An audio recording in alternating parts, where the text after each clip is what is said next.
సూర్యుని వదిలేస్తా అన్న మాట అబద్ధం. పొద్దున్నే వచ్చి జీపెక్కమన్నాడు. వాడు వాళ్ళ అమ్మను వదిలి వచ్చేస్తా అన్నాడు రా. అయినా కూడా వదలలేదు నాకు.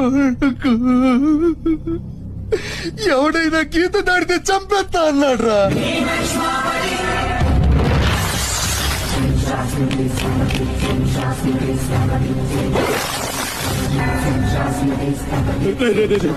వద్దురా, నా మాట వినరా.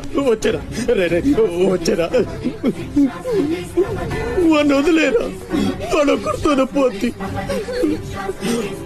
అడుగు ముందుకేస్తే మన ఎంత ప్రాణాలు పోతాయి. దా వచ్చే వచ్చే దా. చెప్పాను నీకే, చెబుతా పోయా. చాలు.